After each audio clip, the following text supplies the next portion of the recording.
नमस्कार बच्चों, मेरा नाम है बिलाल और मैं आप सभी का स्वागत करता हूं हमारी आज की एक और बहुत ही इंटरेस्टिंग क्लास में। कक्षा 9th के प्यारे बच्चों के साथ बात करते हुए दोस्तों मैं आप सभी के सामने पेश करने जा रहा हूं हमारा एक और बहुत ही महत्वपूर्ण चैप्टर, एक बहुत ही महत्वपूर्ण अध्याय। चैप्टर का नाम क्या है दोस्तों? जैसे कि आप लोग पीछे देख ही पा रहे हैं, चैप्टर का नाम है लोकतांत्रिक अधिकार। और इस चैप्टर का दोस्तों अब तक हम लोग एक लेक्चर आप सभी के साथ स्टार्ट कर चुके हैं, है ना। काफी इंटरेस्टिंग हमारा यह अध्याय है। आपके पेपर के अंतर्गत आप लोग देखते हैं कि बहुत बार इस चैप्टर से बहुत सारे सवालों को पूछा गया है, तो इसीलिए हम लोग इस चैप्टर की जो पूरी की पूरी कहानी होगी उसको जो हमने डिस्कस की थी आपके साथ लेक्चर नंबर 1 में, इस लेक्चर नंबर 2 के अंतर्गत भी उसे कंटिन्यू करेंगे। हमारा ये है दोस्तों लेक्चर नंबर 2, जिसके अंतर्गत हम लोग जिस चैप्टर को पढ़ रहे हैं उसका नाम है लोकतांत्रिक अधिकार। और यहां पर हम लोग आप सभी के साथ राजनीतिक विज्ञान, ये जो हमारी क्या है दोस्तों पुस्तक है, वहां पर हमें ये चैप्टर देखने को मिलता है। काफी महत्वपूर्ण हमारा यह अध्याय है और आप देखते हैं कि आपके पेपर में बहुत सारे सवाल इस चैप्टर से बनते हुए हमें दिखे हैं। स्टार्ट करते हैं, डिस्कस करते हैं कि दोस्तों हमारी आज की इस क्लास में हम लोग मुख्य तौर पर किन किन चीजों को आप सभी के साथ डिस्कस करने वाले हैं, किन किन चीजों को हम लोग आप सभी के समक्ष रखेंगे। हम लोग सबसे पहले ये समझने की कोशिश करेंगे कि भारत के अंदर जो हमारा भारतीय संविधान है उसमें हम सभी नागरिकों के कौन कौन से अधिकार दिए गए हैं, है ना। इन्हीं अधिकारों को दोस्तों हम लोग मौलिक अधिकार के नाम से पुकारते हैं। तो भारत के संविधान में भारत के हर एक नागरिक को कुछ अधिकार दिए गए हैं और इन्हीं अधिकारों को दोस्तों हम लोग किस नाम से पुकारते हैं? मौलिक अधिकार कहते हैं। इनमें सबसे महत्वपूर्ण है समानता का अधिकार। एक हमारा अधिकार है दोस्तों स्वतंत्रता का अधिकार। समानता का अधिकार क्या है, किस तरीके की समानता की बात हो रही है, या फिर स्वतंत्रता का अधिकार क्या है, किस तरीके की स्वतंत्रता की बात हो रही है, उसको देखेंगे। इसके बाद दोस्तों हम लोग बात करते हैं शोषण के खिलाफ अधिकार, ये भी हमारा एक महत्वपूर्ण अधिकार है। फिर धार्मिक स्वतंत्रता का अधिकार, उसी के साथ साथ सांस्कृतिक और शैक्षिक अधिकार।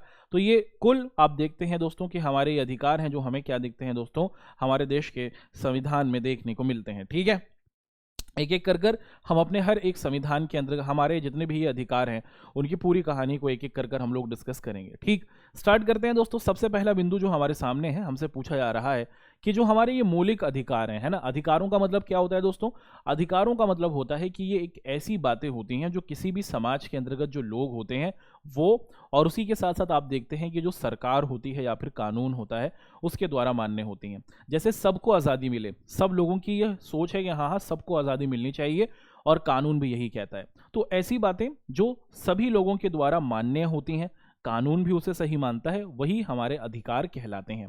ठीक, जैसे सब लोग समान हैं, तो सब लोगों की यही सोच है कि देश के अंदर रहने वाला हर एक व्यक्ति विशेष, हर एक समूह समान है और कानून भी यही कहता है। तो वो सभी बातें जो समाज के द्वारा आप देखते हैं कि मान्य होती हैं और उसी के साथ साथ आप लोग देखते हैं कि देश का कानून भी उनको सही मानता है, वही हमारे अधिकार कहलाते हैं। और यहां पर हम लोग डिस्कशन कर रहे हैं दोस्तों मौलिक अधिकार। देखिए, मौलिक अधिकार का मतलब हमारे ऐसे अधिकार जिन अधिकारों के बिना आप देखते हैं कि मानव के जीवन की कल्पना नहीं की जा सकती। मौलिक का मतलब क्या होता है दोस्तों? मौलिक का मतलब होता है आधारभूत, कि अगर ये अधिकार हमारे पास नहीं होंगे तो एक मानव का जीवन आप देखते हैं कि दोस्तों बिल्कुल भी आप देखते हैं कि जीवन मानव रूपी नहीं रहेगा, है ना। ऐसे अधिकार जो हर मनुष्य के जीवित रहने के लिए बहुत ज़्यादा ज़रूरी हैं, ऐसे अधिकारों को दोस्तों हम लोग मौलिक अधिकारों के नाम से पुकारते हैं। और जब भी हम लोग भारत के संदर्भ में बात करते हैं तो हमारे 6 मौलिक अधिकार हमें देखने को मिलते हैं। तो भारत के संविधान में हमारे 6 मौलिक अधिकार हैं, उनको एक एक कर कर हम लोग समझने की कोशिश करेंगे। हमें दिखता है समानता का अधिकार, उसी के साथ दिखता है स्वतंत्रता का अधिकार, उसी के साथ दिखता है शोषण के विरुद्ध अधिकार, उसी के साथ दिखता है धार्मिक स्वतंत्रता का अधिकार, फिर दिखता है शिक्षा और संस्कृति का अधिकार, और फिर संवैधानिक उपचारों का अधिकार। तो भारत का संविधान आप देखते हैं कि दोस्तों हर एक नागरिक को ये 6 मौलिक अधिकार देता है और आपसे कोई भी, है ना, कोई भी व्यक्ति इन अधिकारों को नहीं छीन सकता। ना तो देश की सरकार, ना तो कोई नेता, ना तो आपको दिखता है दोस्तों कोई पावरफुल व्यक्ति। हर एक व्यक्ति, हर एक नागरिक, हर एक भारतीय के पास हमारे ये अधिकार हमें देखने को मिलते हैं। स्टार्ट करते हैं। सबसे पहले दोस्तों हम लोग यहाँ पर डिस्कस कर लेते हैं कि समानता का अधिकार जो हमारा मौलिक अधिकार का पहला रूप है, इससे क्या चाहा जा रहा है और इसका मतलब क्या होता है। तो सबसे पहले अगर हम लोग देखते हैं दोस्तों कि समानता का अधिकार मतलब है कि देश के अंदर जो हमारी सरकार होगी वो देश के नागरिकों के बीच में किसी भी तरीके का आप लोग देखते हैं दोस्तों कि उनके बीच में किसी भी तरीके की असमानता नहीं करेगी, है ना, कि देश के कानून की नज़र में सभी लोग क्या हैं दोस्तों, सभी लोग समान हैं। चाहे अमीर लोग हों, चाहे गरीब लोग हों, चाहे उत्तर भारत के हों, चाहे दक्षिण भारत के, चाहे पूर्व में रहते हों या फिर पश्चिम में, चाहे हिंदी भाषी बोलते हों या फिर किसी भी जाति से आते हों या फिर किसी संस्कृति को भी मानते हों, देश के कानून की नज़र में हम सभी समान हैं। समानता का ये जो हमारा अधिकार है ये हमें ये बताता है ना। इसी के साथ कि भारत के कानून की नज़र में हर भारतीय नागरिक समान है, चाहे देश का प्रधानमंत्री हो या फिर गरीब से गरीब कमज़ोर किसान, देश के कानून के लिए, देश में कानून की नज़र में हम सभी लोग समान हैं, है ना, सब लोग इक्वल हैं। अब चाहे कोई गलती प्रधानमंत्री करे और वही कोई गलती आप देखते हैं दोस्तों कि किसी गरीब व्यक्ति के द्वारा कर दी जाए, तो जो सज़ा मिलेगी दोनों को समान मिलेगी। ऐसा नहीं कि कोई अमीर व्यक्ति, कोई पावरफुल व्यक्ति गलती करके आप देखते हैं कि उसको कम सज़ा मिलेगी, ऐसा होते हुए दिखता है ना। यहाँ पर हम लोग देखते हैं दोस्तों कि हमारे यहाँ पर ये जो समानता का अधिकार है ये हमें बताता है कि मुख्य तौर पर भारत के अंतर्गत सब लोग समान हैं और इनमें किसी भी तरीके का आप देखते हैं दोस्तों सामाजिक तौर पर किसी भी तरीके की कोई असमानता नहीं होनी चाहिए। देश में हमारे यहाँ चाहे जितनी भी धर्म हो, भाषाएं हो, जातियां हो, लिंग हो, समुदाय हो, हम सभी लोगों को समान मानते हैं। कोई धर्म, कोई जाति, कोई भाषा, कोई समुदाय अपने आप को ऊपर नहीं माने, सब देश के अंदर समान है। ये हमारा समानता का अधिकार हमें कहता हुआ दिखता है। उसी के साथ साथ दोस्तों हर नागरिक को, कि आप जो भी देश के अंदर रहने वाला नागरिक है, वो जिस भी सार्वजनिक जगह पर जाना चाहे, यानी कि अगर आप पार्क में जाना चाहें जा सकते हैं, कोई रोकेगा नहीं आपको। ये नहीं कहेगा कि ये जो पार्क है सिर्फ हिंदी भाषी लोगों के लिए है या फिर ये जो पार्क है ये कुछ जाति के लोगों के लिए, ऐसा नहीं है। देश में जितनी भी सार्वजनिक जगह है वहाँ पर आप लोग जा सकते हैं, उन सुविधाओं का आप आनंद उठा सकते हैं।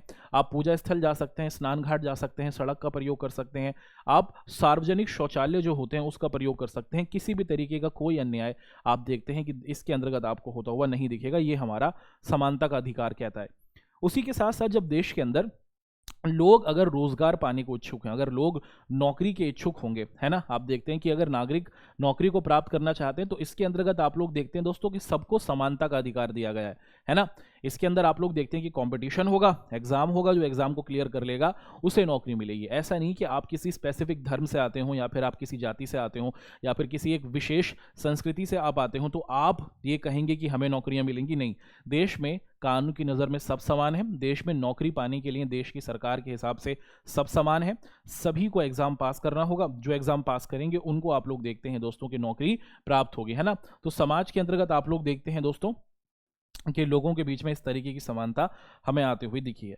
तो देश के अंतर्गत हम लोग देखते हैं कि समानता का ये जो अधिकार होता है ये हमें सामाजिक रूप से देखने को मिलता है कि आप किसी भी जगह पे जाना चाहें आप जा सकते हैं, किसी भी सार्वजनिक जगह का आप लोग प्रयोग कर सकते हैं। उसी के साथ साथ नौकरियों में हम लोग देखते हैं कि सभी को इक्वली ट्रीट किया जाता है। हालांकि इसी के साथ साथ भारत के अंदर हमें कुछ हमारे समूह दिखते हैं, जैसे अनुसूचित जाति हुई, अनुसूचित जनजाति हुई, यानी कि हमारे दलित भाई हुए। उसी के साथ साथ आप देखते हैं कि आपको हमारे आदिवासी भाई दिखते हैं, है ना। आप क्या देखते हैं दोस्तों कि हमारे देश के अंदर हमारा आदिवासी समूह हुआ, उसी के साथ साथ हमारा दलित वर्ग हुआ, या फिर महिलाएं हुई या फिर विकलांग हुए, इनको नौकरी के अंतर्गत थोड़ा आरक्षण दिया जाता है। ये माना जाता है कि ये लोग ना विकास की धारा में क्या हो गए, हम सब तो बहुत आगे निकल गए, ये लोग थोड़े पीछे रह गए। तो सबके साथ जोड़ने के लिए आप देखते हैं कि इनको थोड़ा आरक्षण दिया जाता है, यानी कि इनके लिए कुछ सीटें रिजर्व की जाती हैं कि ये कम नंबर पर भी इन नौकरियों को प्राप्त कर सकते हैं, है ना। तो ये एक तरीका है जिसके जरिए समाज के अंदर जो आप देखते हैं दोस्तों की असमानता है ना, इस आरक्षण के जरिए भी क्या किया जा रहा है, इस आरक्षण के जरिए भी हम समानता को लाने की कोशिश कर रहे हैं। कैसे? क्योंकि पिछले कई हजारों सालों से इस सामाजिक वर्ग का, चाहे हमारे दलित भाई हों या फिर आपको आदिवासी भाई दिखते हैं या फिर आपको महिलाएं दिखती हैं, इनको शोषित रखा गया है, इनको दबाया गया है, उतना ज़्यादा आगे बढ़ने का मौका नहीं मिला। अब दूसरा समूह पुरुष हुए, शहर के लोग हुए, वो तो बहुत आगे बढ़ गए। बाकी ये जो समाज का हमारा समूह था ये काफ़ी पीछे रह गया। सबके साथ लाने के लिए, सबको समान मानने के लिए इनको आरक्षण दिया गया है ना। तो ये आप देखते हैं दोस्तों कि ये हमारे समानता के अधिकार के अंतर्गत ही हमें दिखता है। इसी के साथ साथ कुछ लोगों का ये मानना है कि जो आरक्षण है ना दोस्तों, ये समानता के अधिकार से अलग है ना। बहुत से लोगों का ये मानना है कि जब आरक्षण दिया जा रहा है, तो अगर किसी को आरक्षण दिया जा रहा है तो उसका मतलब क्या है कि अगर किसी एक विशेष समूह को, मान लीजिए कि कोई आदिवासी समुदाय से आता है, अब अगर आदिवासी लोगों को आरक्षण दिया जा रहा है तो जो दूसरे लोग हैं जिनको आरक्षण नहीं मिल रहा उनका कहना है कि भाई ये समानता थोड़ी हो रही है, इनको मिल रहा है और हमें नहीं मिल रहा। तो संविधान निर्माताओं ने दोस्तों इसके लिए यही बात बोली है कि ये जो हजारों सालों से इस समूह को क्या किया गया है, इन परिवार के लोगों को, इन सामाजिक समूहों को बहुत दबाया गया है, ये समाज में उतने आगे नहीं बढ़ पाए हैं। तो इसीलिए समाज को समान रूप से आगे बढ़ाने के लिए कि सब समाज में तेजी के साथ आगे बढ़ें, ये ज़रूरत है कि हम अपने उन सामाजिक समूहों को आरक्षण दें जो पिछले हजारों सालों से शोषित होते आए हैं। आगे बढ़ेंगे दोस्तों, यहाँ पर समानता से संबंधित कुछ और महत्वपूर्ण बातें हैं, उसको भी डिस्कस करेंगे। भारत एक ऐसा देश रहा है जहाँ पर हमें भिन्न भिन्न प्रकार की जातियाँ देखने को मिलती हैं, और आज़ादी से पहले हम देखते हैं कि इन जातियों के संदर्भ में ना एक अलग ही प्रकार की आप देखते हैं कि सोच हुआ करती थी। ये माना जाता था आज़ादी से पहले कि कुछ जातियाँ जो हैं वो ऊंची जातियाँ हैं और कुछ जातियाँ जो हैं वो आप नीची जातियों के तौर पर पुकारा करते थे। और जो ये ऊंची जाति के लोग थे, ये निम्न जाति के लोगों से क्या करते हैं दोस्तों, छुआछूत किया करते थे कि अगर कोई नीची जाति का व्यक्ति है, अगर वो किसी ऊंची जाति के व्यक्ति को टच भी कर दे, छू भी दे, तो वो अपवित्र हो जाते थे। कुछ इस प्रकार की आप देखते हैं दोस्तों अवैज्ञानिक बातें हुआ करती थी जो भारत के समाज में मौजूद थी, और इसी को क्या कहा जाता था, इसी को छुआछूत प्रथा कहा जाता। तो भारत जब आज़ाद हुआ साल 1947 में, तो सबसे पहले देश की सरकार ने क्या किया दोस्तों कि ये जो छुआछूत की प्रथा थी, इसको पूरे तौर पर आप देखते हैं कि दंड कर दिया कि भाई ऐसा नहीं होगा कि जो अमीर लोग हैं या फिर आप देखते हैं जो ऊंची जाति के अपने आप को मान रहे हैं और दूसरे लोगों को आप निम्न जाति का मान रहे हैं, उसके अंतर्गत अगर वो आपको छू देंगे तो आप अपवित्र हो जाएंगे। ये जो छुआछूत की प्रथा थी, इसको पूरे तौर पर देश के अंदर एक आप देखते हैं कि आपराधिक बात माना गया, और सबके साथ आप देखते हैं कि ये बात की गई कि सबके साथ मुख्य तौर पर सबको समान माना जाएगा, है ना। तो भारत के अंतर्गत आप लोग देखते हैं दोस्तों कि ये जो समानता वाली सोच थी, है ना, कि सब देश के अंदर समान है, चाहे किसी भी धर्म के हों, किसी भी जाति के हों, किसी भी भाषा के हों, किसी भी आपको दिखता है कि संस्कृति से आते हों, नौकरियों के अंतर्गत हम लोग समान होंगे, कहीं आने जाने के अंतर्गत हम लोग समान होंगे। उसी के साथ साथ आप देखते हैं कि समाज में ये जो जाति के आधार पर हमें विभाजन दिखता है, इस विभाजन को भी तोड़ने में समानता के अधिकार का बहुत बड़ा हमें रूप देखने को मिलता है। अब ये समानता का अधिकार तो हमारे देश में आ गया, क्या सच में सब लोग समान हो गए? क्या अब देश में किसी लोगों के साथ असमानता नहीं होती? देखिए, समानता का अधिकार आ चुका है, कानून मौजूद है, लेकिन अब भी हम देखते हैं कि भारत के बहुत से जो ग्रामीण इलाके हैं, बहुत से जो हमारे गांव के इलाके हैं, वहां पर हम देखते हैं कि जो दलित भाई हैं हमारे, उनके साथ आप देखते हैं कि दोस्तों भेदभाव हो जाता है ना। तो आप देखते हैं कि अब भी कहीं ना कहीं लोग क्या करते हैं दोस्तों की जाति के आधार पर भेदभाव करते हैं। जो पुराने जो सोच थी ना लोगों की, उसी को ये आप देखते हैं कि चीज़ हमें अभी भी दर्शाती हुई दिख रही है। आगे बढ़ते हैं। हमारे भारत के संदर्भ में दोस्तों दूसरा जो हमारा अधिकार है, इसको हम लोग यहाँ पर समझने की कोशिश करेंगे, और इसको क्या कहा जा रहा है, इसको कहा जा रहा है स्वतंत्रता का अधिकार, है ना। तो भारत के संदर्भ में एक तो सबसे पहले हमने ये देखा कि हमारा जो एक मौलिक अधिकार है, जिसमें कहा गया कि देश के अंदर रहने वाला हर एक व्यक्ति समान है, चाहे वो किसी भी समाज से आए, किसी भी जाति से आए, किसी भी भाषा से आए, किसी भी धर्म को मानता हो, किसी भी संस्कृति से आता हो, उत्तर में रहे, दक्षिण में, पूरब में रहे, पश्चिम में, भारत के अंदर रहने वाला हर नागरिक कानून की नज़र में समान है। ये बात हमने देखी। अब देश का जो हमारा दूसरा मौलिक अधिकार है दोस्तों, उसको हम लोग कह रहे हैं स्वतंत्रता का अधिकार। और स्वतंत्रता के अधिकार का मतलब क्या है? स्वतंत्रता के अधिकार का मतलब होता है कि हम बिना किसी दखल अंदाजी के, खासकर सरकार जो होगी ना दोस्तों, वो क्या है, वो आपके जीवन में किसी प्रकार का कोई आप देखते हैं दोस्तों हस्तक्षेप नहीं करेगी। अरे भैया, हमारी जिंदगी हम जैसे जिए, जैसे जीना चाहे जैसे जी सकते हैं। देश की सरकार आपको ये नहीं कहेगी कि सुबह 8 बजे उठ जाना है, शाम को 12 बजे सोना है, दिन में आपको उस तरीके से जीवन देना है। भाई ये तो हर व्यक्ति की अपनी जिंदगी है, वो जैसे जीना चाहे गुजार सकता है। देश के अंतर्गत आप लोग देखते हैं कि लोगों को क्या दिया गया है दोस्तों, कि स्वतंत्रता का मतलब होता है कि हर एक व्यक्ति को आप देखते हैं कि आज़ादी दी गई है, वो जिस तरीके से जीवन गुजारना चाहे गुजार सकता है, और सरकार आपके जीवन में दखल अंदाजी या फिर हस्तक्षेप नहीं करेगी। और जब भी हम लोग स्वतंत्रता के अधिकारों की बात करते हैं, तो इसके अंतर्गत हमें क्या दिखता है, अभिव्यक्ति की आज़ादी। अभिव्यक्ति की आज़ादी का मतलब क्या है कि जो मैं सोचता हूँ मुझे कहने का आज़ादी मिले। अगर मैं सरकार के बारे में कुछ गलतियां देखता हूं तो मुझे उन गलतियों को कहने की आज़ादी मिले। ऐसा नहीं हो कि मुझे डर हो, जो भी आप फील करते हैं, जो भी आप महसूस करते हैं, वो आपको बोलने की आज़ादी मिले। शांतिपूर्ण ढंग से आप लोग जमा हो सकते हैं, कि आप लोग क्या है दोस्तों, देश के अंदर शांतिपूर्ण ढंग से इकट्ठा हो सकते हैं। शादी ब्याह का समारोह हुआ, म्यूजिक कॉन्सर्ट हुआ, लोग बड़ी बड़ी गैदरिंग्स करते हैं, लाखों लाखों लोग आते हैं, तो शांतिप्रिय तरीके से लोग इकट्ठा हो सकते हैं। इसकी पूरी आज़ादी हमें देखने को मिलती है। आप अपने कुछ संगठन बनाना चाहें, आप अपनी जाति, आप अपने देश में आप देखते हैं अलग अलग संस्कृति धर्म के आधार पर अगर समूह बनाना चाहें तो उसकी भी आपको आज़ादी दी जाती है कि आप बना सकते हैं, कोई रोक टोक नहीं होगी। आप देश में कहीं भी आना जाना चाहें, है ना, कहीं भी आप जाना चाहें, कहीं पर भी आप रहना चाहें, ये आपका देश है, आप कहीं भी रह सकते हैं, आप कहीं भी आ जा सकते हैं, कोई भी आपको रोकेगा नहीं, कोई भी आपको टोकेगा नहीं। और किसी भी तरीके का कोई भी आप काम करना चाहें कि भाई मुझे डॉक्टर बनना है, मुझे इंजीनियर बनना है, मुझे व्यापार करना है, जो भी आप प्रोफेशन चुनना चाहें उसकी आज़ादी आपको दी जाती है। कोई भी आपसे ये नहीं कहेगा कि नहीं नहीं, तुम सरकार ये कहे कि नहीं तुम्हें तो सिर्फ इंजीनियर ही बनना है, ऐसा नहीं होगा। किसी भी तरीके का कोई भी प्रोफेशन, कोई भी ऑक्यूपेशन आप देखते हैं कि आपके द्वारा लिया जा सकता है। अब ये अभिव्यक्ति की आज़ादी से क्या तात्पर्य है दोस्तों? अभिव्यक्ति की आज़ादी का मतलब है कि मुख्य तौर पर अगर देश में कोई भी मुद्दा है उस पर आप लोग देखते हैं कि लोगों की अलग अलग राय हो सकती है। जी हाँ, बहुत सी बातें हैं जिस पर आप देखते हैं कि समाज के सभी लोगों का एक जैसे सोचना बिल्कुल भी सही नहीं है। आपके घर में भी होता होगा, कोई ऐसी बात होती होगी जिस पर आपकी मम्मी की अलग सोच होगी, पापा की अलग होगी और आपकी अलग सोच होगी। तो जब घर के अंतर्गत ही हमें भिन्न भिन्न प्रकार की सोच देखने को मिल जाती है तो पूरे समाज में, पूरे देश के अंतर्गत इतने सारे लोग हैं और हर एक व्यक्ति एक तरीके की सोच रखे, ऐसा नहीं होता हुआ हमें दिखता।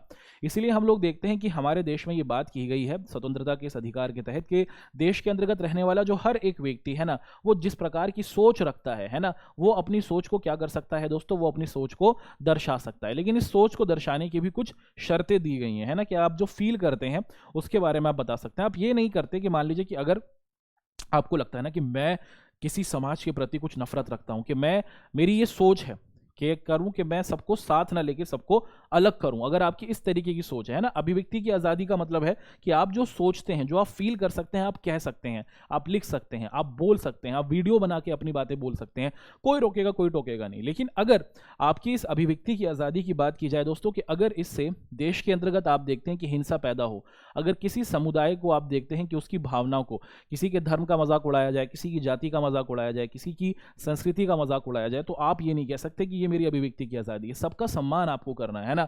उसी के साथ साथ आप देश के विरुद्ध कोई काम नहीं कर सकते। ऐसा नहीं कि आप ये कहें कि भाई ये तो मेरी अभिव्यक्ति की आज़ादी है और आप देश के विरुद्ध कोई काम करना शुरू कर दें, है ना। और अगर आप ऐसे कोई, और उसी के साथ साथ आप देखते हैं कि आप किसी भी आधार पर देश को बदनाम नहीं करेंगे। ये कुछ ऐसी चीज़ें हैं जो आपको ध्यान देनी होती हैं। किसके तहत? आप देखते हैं कि दोस्तों हमारे अभिव्यक्ति की आज़ादी के तहत। अगला सवाल, अगला जो बिंदु है दोस्तों दूसरा है कि शांतिपूर्ण ढंग से आपको जमा होने की आज़ादी। कि आप लोग क्या है दोस्तों, कि आप लोग शांतिपूर्ण ढंग से देश में अलग अलग तरीके से आप लोग देखते हैं कि गैदरिंग कर सकते हैं, है ना। आप बिना किसी अगर हिंसा के शांतिपूर्ण तरीके से इकट्ठे होकर सभा करते हैं तो आप कर सकते हैं, है ना। बस वो सभा हिंसक नहीं होनी चाहिए, है ना, कि वहां पर कोई झगड़ा ना हो। बड़े बड़े मैच होते हैं, क्रिकेट का मैच हुआ, फुटबॉल का मैच हुआ, लाखों लाख लोग उसके अंदर आपको आते हुए दिखते हैं। तो शांतिप्रिय तरीके से आप देखते हैं कि लोग वहां पर आ सकते हैं और इसकी पूरी आज़ादी आपको दिखती है। किसी भी तरीके की सभा हुई, किसी भी तरीके की धार्मिक सभा हुई, कोई आप देखते हैं कि खेल संबंधी सभा हुई, वहां पर आप लोग देखते हैं कि लोग आ सकते हैं। और इसके अंतर्गत आप लोग देखते हैं कि एक चीज़ आपको ध्यान रखनी होगी कि जो पब्लिक प्रॉपर्टी है या फिर जो सरकार की संपत्ति है उसको आप लोगों को नुकसान नहीं पहुंचाना है। ऐसा नहीं कि आप लोग दीवाने हो जाएं, है ना।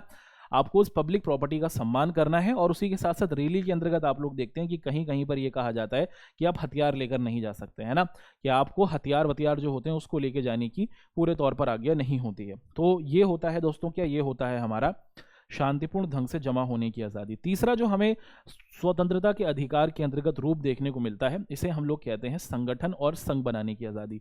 यानी कि देश के अंतर्गत आप लोग देखते हैं दोस्तों कि हमें अलग अलग समूह देखते हैं, जैसे छात्र हुए, जैसे मजदूर हुए, जैसे हमें किसान लोग देखते हैं, जैसे हमें वकील लोग देखते हैं।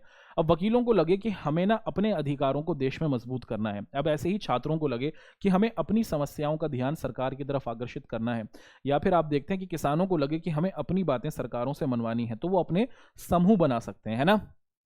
देश में जो भी लोग किसी भी कार्य के अंतर्गत जुड़े हुए हैं वो अपने कार्य से संबंधित क्या कर सकते हैं दोस्तों, अलग अलग प्रकार के समूह या फिर संगठन बना सकते हैं। और वो अपने इन समूह संगठनों के बाद आप देखते हैं दोस्तों कि आप देखते हैं रैली निकाल सकते हैं, जनसभा कर सकते हैं। लेकिन शर्त यह है कि इनमें से कोई भी चीज़ हिंसात्मक नहीं होनी चाहिए। अगर इनमें से किसी में भी हिंसा हुई तो आप सभी को दिखता है कि दोस्तों फिर वो स्वतंत्रता नहीं मानी जाएगी, फिर आपके खिलाफ भी कार्रवाई होगी। उसी के साथ साथ स्वतंत्रता का अधिकार ये भी कहता है कि भाई आप देश में कहीं भी रहना चाहें, कहीं भी बसना बसना चाहें आप बस सकते हैं। आप देश में कहीं भी पैदा हुए हो लेकिन आप किसी दूसरे शहर में बसना चाहें, है ना, तो आप जा सकते हैं। ये देश सभी का है, इस देश के अंदर रहने वाला हर एक व्यक्ति क्या है दोस्तों, इस देश का नागरिक है। तो आप भारत में कहीं पर भी बसे हो, आप किसी दूसरे इलाके में जाना चाहें तो आप जा सकते हैं, कोई आपको रोकेगा नहीं, कोई आपको टोकेगा नहीं। उसी के साथ आप किसी भी तरीके का कोई काम धंधा चुनना चाहें, आप व्यापार करना चाहें, आप डॉक्टर, इंजीनियर, लॉयर बनना चाहें, सरकारें आपको विवश नहीं करेंगी या फिर कोई सामाजिक समूह आपको विवश नहीं करेगा। जिस भी तरीके का काम आप करना चाहें आप कर सकते हैं, कोई भी आपको रोकेगा नहीं और कोई भी आपको टोकेगा नहीं। और ये आप देखते हैं दोस्तों, उसी के साथ साथ कि गांव से कई बार हम देखते हैं कि जो गरीब जनता होती है वो अपनी काम की तलाश में आपको दिखता है दोस्तों कि शहरों के अंतर्गत आते हुए दिखती है। और इस स्थिति में हम लोग देखते हैं कि बहुत बार क्या होता है दोस्तों कि जो शहर के लोग हैं उनको अपनाते नहीं है ना। अगर आप भारत के संदर्भ में देखें, ये देखा जाता है कि जो हमारी गरीब जनता जब छोटे शहरों से बड़े शहरों की ओर आती है तो बड़े शहर के लोग उनका उतना स्वागत नहीं करते। कहते हैं कि तुम्हारे लोगों की वजह से ही यहाँ पर गरीबी और सड़कें गंदी हो रही हैं, हमारे शहर की पॉल्यूशन या फिर आप देखते हैं कि पॉपुलेशन बढ़ रही है। तो ऐसा होता हुआ बिल्कुल भी नहीं होना चाहिए। ये गांव के ही लोग हैं जो शहर को मजबूती प्रदान करते हैं और देश के कानून के हिसाब से, देश में स्वतंत्रता के अधिकार के हिसाब से आप सभी लोग समान हैं। तो किसी भी तरीके की आप देखते हैं कि कोई भेदभाव नहीं होना चाहिए। देश के अंतर्गत दोस्तों ये हमारा तीसरा मौलिक अधिकार है जिसे हम लोग कहते हैं शोषण के विरुद्ध अधिकार। अब ये शोषण के विरुद्ध अधिकार का मतलब क्या होता है उसे हम लोग समझने की कोशिश करते हैं। अगर मैं आपसे पूछता हूं दोस्तों कि ये जो शोषण शब्द है इसका मतलब क्या होता है, क्या लगता है आपको कि शोषण का शब्द का, इस शोषण शब्द का अर्थ क्या होता है? दोस्तों ये जो शोषण शब्द है इसका मतलब होता है दबाना, कि अगर आप किसी व्यक्ति को दबाते हैं, है ना। आप देखते हैं कि हर एक व्यक्ति के कुछ ना कुछ अधिकार है, उसको आज़ादी मिले, वो उसको समानता मिले, है ना, वो जो करना चाहे वो उसको करने की आज़ादी मिले। लेकिन अगर आप किसी व्यक्ति को दबाते हैं, ज़बरदस्ती उसकी चाहत के विरुद्ध आप अगर उससे काम कराते हैं तो यही हमें शोषण दिखता है ना।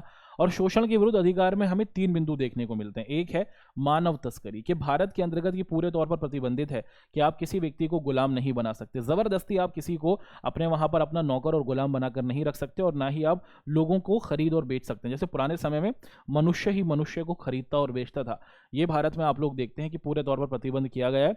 और उसी के साथ साथ आप देखते हैं कि जो महिलाएं हैं जो देह व्यापार में डाल दी जाती हैं, जिनको अपने जिस्म को बेचने के लिए आप देखते हैं दोस्तों मजबूर किया जाता है, इसको भी भारत के अंदर आप देखते हैं कि प्रतिबंधित किया गया है, कि ये भी हमारे देश के अंदर हमें हम होता हुआ नहीं देखेंगे। उसी के साथ साथ आप देखते हैं दोस्तों बंधुआ मजदूरी। बंधुआ मजदूरी का मतलब क्या होता है कि बंधुआ मजदूरी का मतलब होता है कि किसी व्यक्ति को काम पर रखा गया।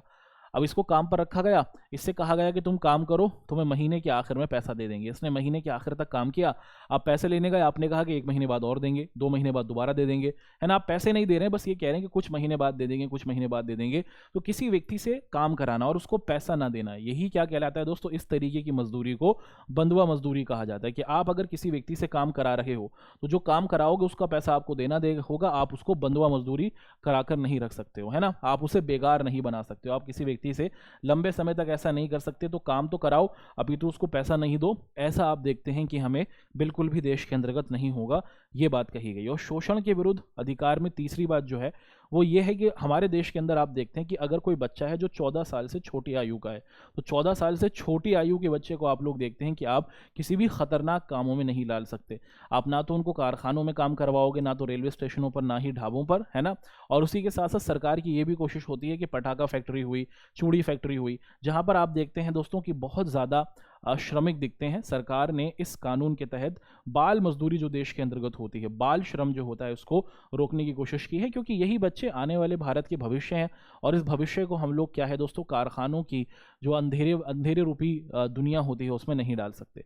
तो शोषण के विरुद्ध अधिकार में सबसे पहले आप लोग देखते हैं कि मानव तस्करी, के मनुष्य को नहीं खरीदेगा ना ही बेचेगा। उसी के साथ साथ हम देखते हैं कि बंधुआ मजदूरी, किसी से ज़बरदस्ती आप काम नहीं करा सकते। और तीसरा है दोस्तों बाल श्रम। ठीक है, तो ये तो हमने अब तक अपने 3 जो मौलिक अधिकार थे उसकी पूरी कहानी को आप सभी के सामने रखा। बढ़ते हैं आगे दोस्तों, और यहाँ पर भारत के अंतर्गत मौजूद जो हमारा ये चौथा मौलिक अधिकार है जिसे कहा जाता है धार्मिक स्वतंत्रता का अधिकार। हमारा देश दोस्तों दुनिया का एक ऐसा देश है जहाँ पर हमें बहुत सारे अलग अलग धर्म देखने को मिलते हैं।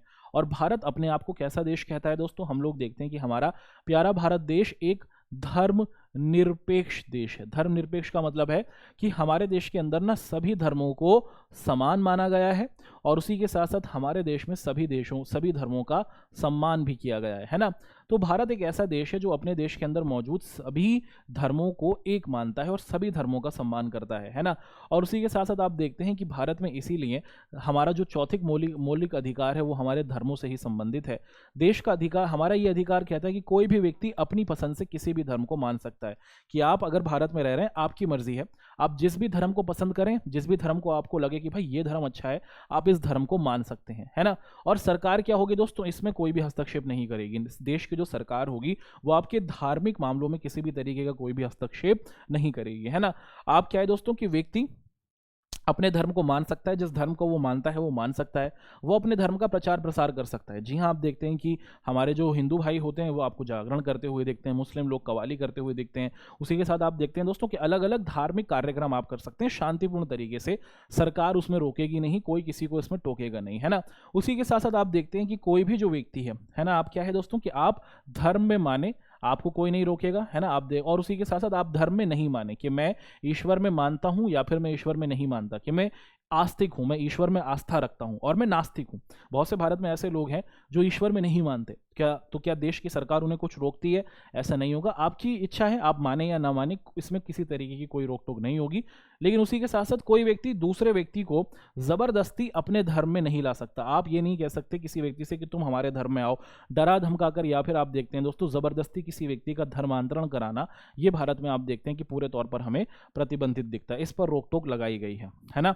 तो हाँ, अगर आप अपनी मर्जी से किसी धर्म में जाना चाहें तो हो सकते हैं। मान लीजिए कि कोई व्यक्ति किसी एक धर्म में पैदा हुआ और जब वो थोड़ा बड़ा हुआ तो उसे लगे कि यार इस धर्म के अंदर ना थोड़ी ये सही बातें नहीं है, उसे किसी दूसरे धर्म के अंदर अच्छी बातें लगें, तो अगर वो खुद चाहे तो वो किसी भी धर्म को अपना सकता है। लेकिन ज़बरदस्ती किसी व्यक्ति को किसी दूसरे धर्म में अपनाना या फिर उसको किसी दूसरे धर्म को अपनाने के लिए बाध्य करना, ये भारत के अंदर आप देखते हैं कि बहुत ही इसको सही नहीं माना गया। धार्मिक स्वतंत्रता का मतलब है कि आप भगवान में आस्था रखते हैं, है ना, ये तो ठीक है, लेकिन उसी के साथ साथ आप देखते हैं दोस्तों कि आप भगवान में आस्था नहीं रखते, ये भी आपकी एक धार्मिक स्वतंत्रता ही हमें देखने को मिलती है। आगे बढ़ते हैं। यहां पर लिखा है कि अगर जैसे यहां पर लिखा है दोस्तों कि कोई भी किसी विधवा को सर मुंडवाने या फिर आप देखते हैं सफ़ेद साड़ी पहनने के लिए बाध्य नहीं कर सकता। ये नहीं कहा जाएगा कि जितनी भी विधवाएं हैं ना उनको तो अब सिर्फ सारा का सारा जीवन सफ़ेद कपड़े पहन के रखना है, नहीं, है ना। भाई उसकी मर्जी है, अगर वो विधवा है वो चाहे तो पहने या फिर ना पहने। समाज या फिर समाज के लोग या फिर सरकार किसी व्यक्ति विशेष को विवश नहीं कर सकती कि नहीं अब जीवन ऐसे ही गुजारना है, ऐसा नहीं होता। ये खुद की व्यक्ति की चाहत है, अगर वो इसको मानता है तो माने, लेकिन आप उसको विवश नहीं कर सकते। सभी धर्मों का सम्मान आपको उसके अंतर्गत होता हुआ दिखेगा, है ना। दोस्तों हमारे देश का अंदर आप देखते हैं कि ये जो हमारा 5वां मौलिक अधिकार है, इसके बारे में हम लोग डिस्कस कर रहे हैं। इसे कहा जा रहा है सांस्कृतिक और शैक्षिक अधिकार। अब ये सांस्कृतिक और शैक्षिक अधिकार क्या है, चलिए इसको समझने की कोशिश करते हैं। हमारे देश के अंदर आप लोग देखते हैं दोस्तों कि हमारे यहाँ पर हर धर्म है, बहुत सारे धर्म हैं हमारे यहाँ पर। उसी के साथ साथ हमारे हर धर्म के अंदर आपको अलग अलग संस्कृति दिख रही है। तो ये कहा गया है कि अगर जितने भी हमारे देश के अंदर अल्पसंख्यक लोग हैं या फिर जिनकी संख्या ज़्यादा है, अगर उनको लगे कि वो अपनी संस्कृति को बचाना चाहते हैं, वो अपने जो उनके कल्चर है उसको लेकर आगे बढ़ाना चाहते हैं और वो उससे संबंधित आप देखते हैं दोस्तों कि किसी संस्थान को बनाना चाहते हैं। जैसे देश के अंतर्गत आप लोग देखें कि जो हमारे मुस्लिम भाई हैं वो अल्पसंख्यक हैं, उनकी संख्या देश के अंदर आपको कम दिखती है। अब वो अपने धर्म की प्रचार प्रसार या फिर अपने धर्म की जो बातें हैं उससे संबंधित कोई शिक्षा संस्थान खोलना चाहें तो क्या उनको आज़ादी है? जी हाँ, आप खोल सकते हैं, है ना। तो भारत के अंदर आप देखते हैं कि इसी कानून के आधार पर देश में हमारे जो मुस्लिम भाई हैं वो मदरसों को खोलते हैं, देश में जो हमारे हिंदू भाई हैं वो गुरुकुलों को खोलते हैं, जिसके अंदर आप देखते हैं जिसके अंदर अपनी संस्कृति को पढ़ाया जाता है ना। और हर इसका आप देखते हैं कि दोस्तों पूरे तौर पर सम्मान होता है ना। हर क्षेत्र जो है, हर जो समूह है वो अपनी भाषा का, भैया जो हमारी भाषा है उसके अंतर्गत आप लोग देखते हैं दोस्तों शिक्षा दी जाती है। और ऐसे ही आप देखते हैं जो क्रिश्चियन स्कूल्स हैं वहाँ पर आप देखते हैं दोस्तों कि वहाँ पर जो इंग्लिश कल्चर होता है उसको आप देखते हैं कि हमें पढ़ाता हुआ दिखता है। कुछ इस तरीके की हमें सोच देखने को मिलती है ना। तो यहाँ पर दोस्तों हमने आप सभी के साथ भारत के अंतर्गत मौजूद जो हमारे ये 5 मौलिक अधिकार है उनको देखा। छठवां जो मौलिक अधिकार है उसके बारे में भी हम आपको बताते हैं। उस छठे मौलिक अधिकार का नाम क्या है दोस्तों, उसको हम लोग एक बार जल्दी से आपके समक्ष रखते हैं, ठीक है। तो भारत के अंतर्गत मौजूद जो हमारा छठा मौलिक अधिकार है वो है संवैधानिक उपचारों का अधिकार।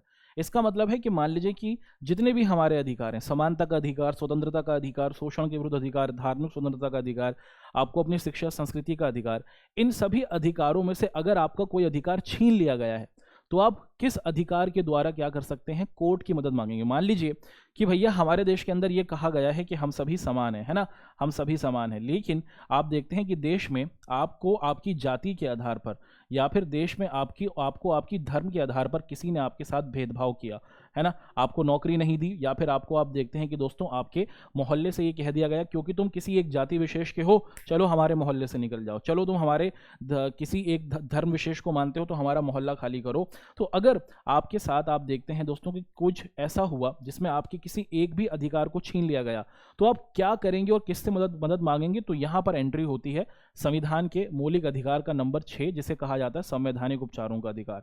तो जब भी अगर आपसे कोई सा भी आपका मौलिक अधिकार छीन लिया गया तो सीधे ही आप क्या करेंगे, देश का जो कोर्ट है वहां पर जाएंगे, और देश का जो सबसे बड़ा कोर्ट है, कौन सा कोर्ट है दोस्तों, जिसे हम लोग सर्वोच्च न्यायालय कहते हैं, वहां पर आप जाएंगे और आप बताएंगे कि भाई मेरे साथ ऐसा ऐसा हुआ है, मेरे साथ जाति के आधार पर भेदभाव हुआ है, मेरे साथ धर्म के आधार पर भेदभाव हुआ है। और जो कोर्ट आपकी मदद करेगा वो करेगा दोस्तों संवैधानिक उपचार के, जो हमारा संविधान है वो आपका क्या करेगा दोस्तों, आपकी उपचार करेगा, आपका इलाज करेगा, आपकी मदद करेगा। तो छठा मौलिक अधिकार क्या है दोस्तों, इन सभी मौलिक अधिकारों की सुरक्षा करता है। किसी व्यक्ति के साथ अगर कोई अन्याय हो जाता है तो उसे न्याय दिलाने की जो कोशिश होती है वो आप देखते हैं कि दोस्तों हमारे इसी मौलिक अधिकार के द्वारा होती है। तो यहाँ पर हमने आपके साथ अपने जो 6 के 6 पूरे के पूरे मौलिक अधिकार हैं, स्वतंत्रता का अधिकार, समानता का अधिकार, शोषण के विरुद्ध अधिकार, धार्मिक स्वतंत्रता का अधिकार, अपनी भाषा और संस्कृति को फैलाने का अधिकार और संवैधानिक उपचारों का अधिकार, उसके बारे में डिस्कशन किया।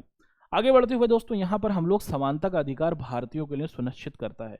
आप देखते हैं कि समानता का अधिकार ये कहता है कि हम धार्मिक तौर पर समान हैं, हम सामाजिक तौर पर समान हैं, हम आर्थिक तौर पर समान हैं, ये हमें होता हुआ नहीं दिखता, है ना। आप देखते हैं दोस्तों कि समानता का अधिकार ये कहता है कि देश में सभी धार्मिक तौर पर समान है, सामाजिक तौर पर समान है, आर्थिक तौर पर सब समान हो जाएंगे, ऐसा नहीं कि सब एक जैसे हो जाएं, ना कोई अमीर ना कोई गरीब, सब समान हो जाएं आर्थिक तौर पर, ऐसा तो नहीं होता ना।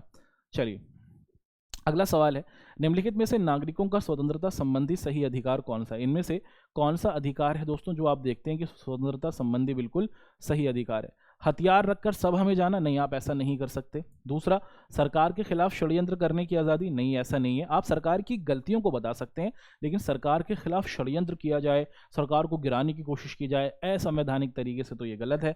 भाषण की विचार करने की आज़ादी, जी हाँ। विदेश में घूमने की स्वतंत्रता, जी हाँ, ये आपको दी गई है ना। आप देखते हैं दोस्तों कि इनमें से इन निम्नलिखित में से नागरिकों का स्वतंत्रता संबंधी सही अधिकार कौन सा है। तो ये जो तीनों के तीनों अधिकार हैं दोस्तों, है ना, ये दोनों अधिकार हमारे बिल्कुल सही हमें देखने को मिलते हैं। अगला है कि 18 साल से कम आयु के बच्चे हैं जो गरीब बच्चे हैं और पटाखे बनाने के कारखानों में लगे हुए हैं, तो इनमें से वो कौन से मौलिक अधिकारों का वहाँ पर उल्लंघन होगा। तो अगर कोई 14 साल से छोटा बच्चा है जिसको आप देखते हैं कि पटाखे की फैक्ट्री में काम कराया जा रहा है, तो आप देखते हैं कि वहाँ पर कौन सा मौलिक अधिकार हमारा टूट रहा है दोस्तों, शोषण के विरुद्ध अधिकार है। शोषण के विरुद्ध में ना तो आप किसी व्यक्ति को बेच सकते हैं, ना तो बंधुआ मजदूरी करा सकते हैं और ना ही बाल मजदूरी, तो ऑप्शन बी हमारा बिल्कुल सही बनता है। अगला सवाल है कि भारत में सबसे पहले राजनेता जिन्होंने मौलिक अधिकारों का सवाल उठाया था, ये आपसे पूछा जा रहा है। इसका आंसर दोस्तों आपको कमेंट करके देना है कि भारत के वो कौन से नेता रहे जिन्होंने सबसे पहले ये कहा कि जब भी भारत को आज़ादी मिलेगी तो भारत के हर नागरिक को आप देखते हैं कि कुछ मौलिक अधिकार मिलने चाहिए। इसकी बात सबसे पहले किन के द्वारा प्रस्तुत की गई। 4 ऑप्शंस आपके सामने हैं, जो आपको सही लगे आपको कॉमेंट में लिखना है। अगला सवाल है कि स्वतंत्रता के आधार के निम्नलिखित में से कौन से अधिकार सम्मिलित हैं। एक आपसे पूछा जा रहा है दोस्तों कि इनमें से कौन सा हमारा जो अधिकार है वो स्वतंत्रता के अधिकार से सम्मिलित है। इनमें से जो सही चयन होगा, जो सही आपको ऑप्शन दिखता है वो चुनना है। अभिव्यक्ति की स्वतंत्रता का अधिकार, शांतिपूर्ण सम्मेलन करने का अधिकार, देश में कहीं भी आने जाने व बसने का अधिकार, कोई भी धंधा करने का अधिकार, ये जो चारों की चारों बातें हैं ये पूरे तौर पर सही हैं स्वतंत्रता के बारे में। आप जो फील करते हैं, जो सोचते हैं, लिख कर बोल कर बता सकते हैं। आप शांतिपूर्ण तरीके से मीटिंग कर सकते हैं, आप देश में कहीं भी आ जा सकते हैं, बस सकते हैं और कोई भी काम धंधा कर सकते हैं। उपरोक्त सभी हमारे बिल्कुल सही ऑप्शन बनते हैं। अगला सवाल है कि मौलिक अधिकारों से संबंधित निम्नलिखित कथनों पर विचार कीजिए और बताइए कि इनमें से कौन सी बातें सही हैं। पहली है कि नागरिकों को किसी मुद्दे पर जमा होने, बैठन करने, प्रदर्शन करने और जुलूस करने का अधिकार नहीं है। नहीं, आप लोग अधिकार कर सकते, आपको ये अधिकार है कि आप जुलूस निकालें, प्रदर्शन करें, बैठकें करें, लेकिन उसमें हिंसा नहीं होनी चाहिए, है ना। अगर हिंसा करोगे तो नहीं है। तो यहाँ पर यह बात गलत है कि हम अधिकारी नहीं है कोई जुलूस निकालने का, निकाल सकते हैं। दूसरा कि दोषी सिद्ध हुए नागरिकों को कानूनी आधार पर उनके जीवन के अधिकार पर निजी स्वतंत्रता के अधिकार से वंचित किया जाता है। कि अगर कोई व्यक्ति देश के अंतर्गत कोई दंडनात्मक कार्य करता हुआ दिख जाए, जिसने कोई गलती करी हो, तो उसकी जो पर्सनल स्वतंत्रता होती है फिर उसको जेल में रखा जाता है। क्या ये बात सही है? जी हाँ। केवल कथन जो है दोस्तों वो बिल्कुल सही है। मान लीजिए कोई व्यक्ति है, उसने किसी व्यक्ति का खून कर दिया, अब ये साबित हो गया कि भाई इसने खून किया है, ये दोषी है। अब ये दोषी है, अब ये थोड़ी कि इसको बाहर छोड़ देंगे, तो इसकी जो पर्सनल स्वतंत्रता है, इसकी जो निजी स्वतंत्रता है, उसको अब छीना जाएगा, संविधान के हिसाब से उसको हटाया जाएगा और उसको जेल में डाला जाएगा। तो सिर्फ कथन नंबर 2 हमारा बिल्कुल सही बनता है। और दोस्तों यहाँ पर हमने आप सभी के साथ ये जो हमारा चैप्टर चल रहा था लोकतांत्रिक अधिकार, इसके आप देखते हैं दोस्तों कि जो लेक्चर नंबर 3 है उसको अब आपके सामने हम लोग अपनी नेक्स्ट क्लास के अंतर्गत रखेंगे। यहाँ पर हमने आप सभी के साथ इसका जो लेक्चर नंबर 2 था उसको पूरा किया। ठीक, तो मुलाकात होगी दोस्तों आप सभी के साथ लेक्चर नंबर 3 में, और इस चैप्टर से संबंधित जो हमारी कुछ और महत्वपूर्ण बातें होंगी उसको हम लोग आप सभी के सामने रखेंगे। तो आपका हमारे साथ जुड़ने के लिए बहुत बहुत शुक्रिया, धन्यवाद।